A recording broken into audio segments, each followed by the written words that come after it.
欢迎收看6小时的财经快讯。第一条是1799年，法国特使路易·季尧姆·奥托首次使用工业革命一词，标志着机器开始取代人类劳动的动荡时期。如今，随着人工智能对人类工作方式的深刻影响，世界似乎正走向另一场文化变革。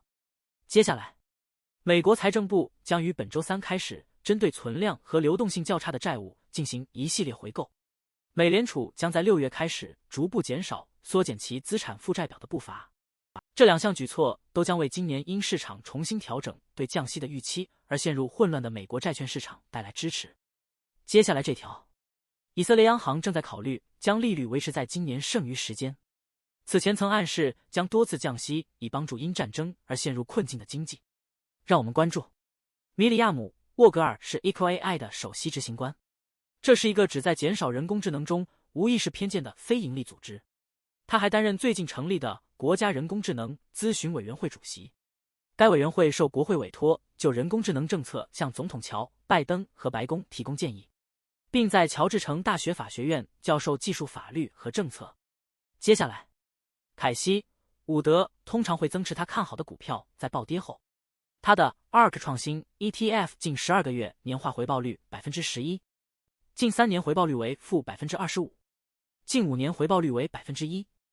下一条，债券投资巨头格罗斯表示，让特朗普重新成为总统将对债券市场产生更加看跌的影响，因为他的减税政策和高支出将推高预算赤字。让我们关注英国首相苏纳克提议恢复对青年进行征召入伍的国家义务服务。该计划需花费25亿英镑，32亿美元，但资金和执法方式受到质疑。内政大臣詹姆斯·克莱弗利承认，逃兵不会受到刑事指控。这引发了人们对在7月4日的大选中，保守党如何强制执行该计划的疑问。下面这条，中日韩3国领导人在首尔举行4年来的首次会谈，旨在恢复因全球紧张局势受阻的贸易和安全对话。会上将通过涵盖经济贸易、科教、人员交流和老龄化等6个领域的联合声明。下面这条，日本在7国集团财长会议上再次呼吁应对过度的日元贬值。尽管债券收益率近期升至12年高位，未能减缓日元的持续贬值。下面这条，中日在汉城举行3方峰会，中国总理李强要求韩国保持供应链稳定，并会见三星电子负责人李在镕。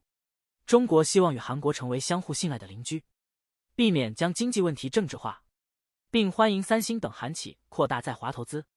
接下来这条，受美国消费者通胀预期缓和提振，亚洲股市将跟随美股上涨，表明美联储今年可能降息。让我们关注6月2日欧佩克加会议前，石油价格持稳，预计会议将讨论第2季度维持自愿减产水平。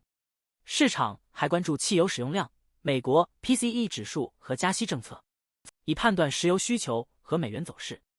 最后一条是，油价在连续4周最大跌幅后趋于稳定。